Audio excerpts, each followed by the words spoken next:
बीते कुछ दिनों से विनय नरवाल और हिमांशी नरवाल की चर्चाएं बहुत हो रही थी। विनय नरवाल वही लेफ्टिनेंट नेवी ऑफिसर जिनकी जान पहलगाम आतंकी हमले के दौरान गई। इस आतंकी हमले के बाद उनकी पत्नी ने प्रधानमंत्री नरेंद्र मोदी से ये मांग की कि उन आतंकवादियों को उनके सामने पेश किया जाए।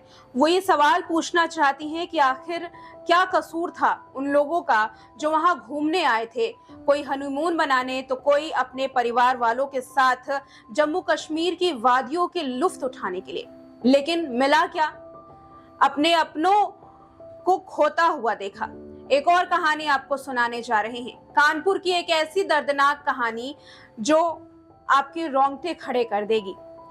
एक पत्नी ये बार बार कह रही है कि उसके पति को शहीद करार दिया जाए, क्योंकि उसके पति वो पहले शख्स थे जिसने आतंकवादियों की गोली अपने माथे पर ली थी।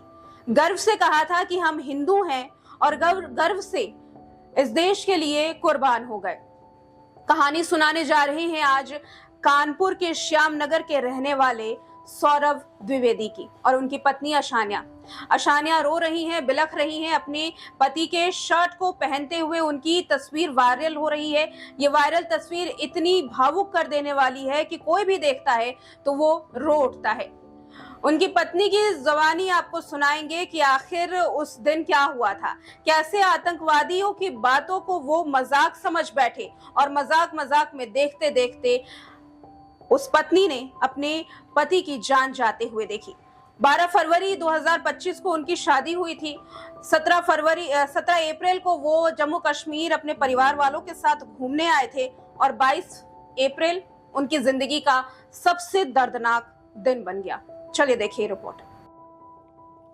मेरे पति ने गर्व से कहा कि मैं हिंदू हूं और अब मुझे शहीद का दर्जा अपने पति को दिलवाना है। ये कहना है आतंकवादी हमले में जान गंवाए शुभम द्विवेदी की पत्नी अशान्या का। शुभम द्विवेदी का अंतिम संस्कार हो चुका है। पैतृक गांव में उनका अंतिम संस्कार हुआ, लेकिन पत्नी अशान्या अब उस वक्त की दर्दनाक कहानी बयां कर रही है। सरकार से मांग है कि उनके पति को शहीद का दर्जा मिले, क्योंकि उनके पति की वजह से कई लोगों की जान बच गई है। जानते हैं कि आखिर उस दिन क्या हुआ था, वो दोपहर कितनी काली थी और क्या थी उसकी दर्दनाक कहानी। शुभम द्विवेदी की पत्नी की जुबानी। शुभम द्विवेदी की पत्नी अशान्या का कहना था कि जो शख्स आतंकवादियों की गोलियों के सबसे पहले शिकार बने वो उनके पति शुभम द्विवेदी थे। सीमेंट कारोबारी शुभम द्विवेदी कानपुर के श्याम नगर के रहने वाले थे। अपनी पत्नी और परिवार के साथ जम्मू कश्मीर के पहलगाम घूमने गए थे। 17 अप्रैल को घर से तो निकले, लेकिन कभी घर वापस लौट कर ना आ सके। शुभम द्विवेदी की पत्नी अशान्या संग उनकी शादी 12 फरवरी को हुई थी और 17 अप्रैल को वो कश्मीर की घाटी में लुत्फ उठाने गए थे, लेकिन वापस ना लौट सके। अशान्या कहती हैं कि आतंकवादी सबसे पहले उनके पास आए और ये पूछा कि वो हिंदू हैं या मुसलमान। सबसे पहले तो अशान्या ने इसे मजाक में लिया और ये पूछने शुरू कर दिया कि आखिर ये हो क्या रहा है। आतंकवादियों ने दोबारा उनसे सवाल दोहराया। उसके बाद शुभम ने गर्व से कहा कि वो हिंदू हैं। बाद में शुभम को देखते देखते उन आतंकवादियों ने गोली मार दी। एक न्यूज एजेंसी को दिए गए बयान में अशान्या कहती हैं कि उन्होंने खुद को हिंदू बताकर गर्व के साथ अपनी जान कुर्बान कर दी और कई लोगों की जान बचाई। पहली गोली मेरे पति को लगी और आतंकवादियों ने पूछने में समय लगा दिया कि आखिर वो हिंदू हैं या मुसलमान। इतने में कई लोग जो उनकी बातें सुन रहे थे उनको वक्त मिला वहां से अपनी जान बचाने का और वो भागकर उन आतंकवादियों से अपनी जान बचाने में कामयाब साबित हुए। पहलगाम के उस आतंकवादी हमले में 26 लोग मारे गए। अशान्या और शुभम की शादी 12 फरवरी को ही हुई थी। पैतृक गांव में अब उनका अंतिम संस्कार कर दिया गया है।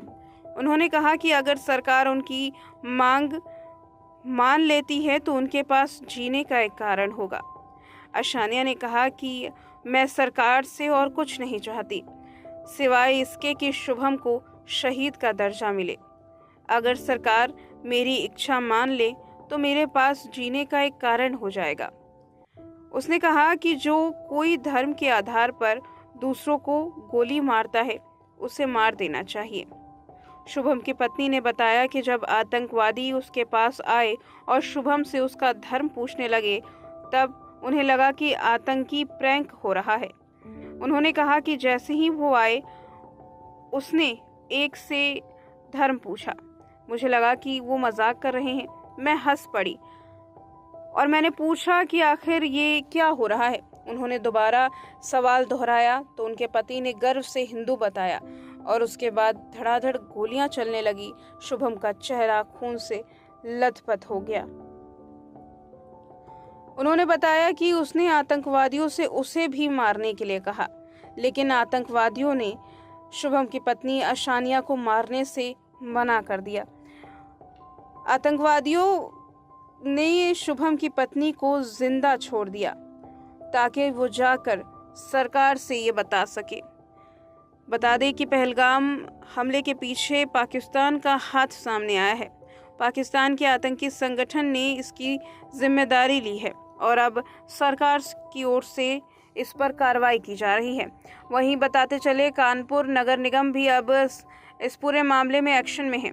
श्यामनगर के नगर निगम ने ये फैसला लिया है कि शुभम के नाम पर पार्क, सड़क और चौराहा रखा जाएगा। इतना ही नहीं, शुभम की पत्नी को भी नौकरी दी जाएगी। नगर निगम में शुभम की पत्नी अशानिया को नौकरी देने का प्रस्ताव भी जल्द पास किया जाएगा।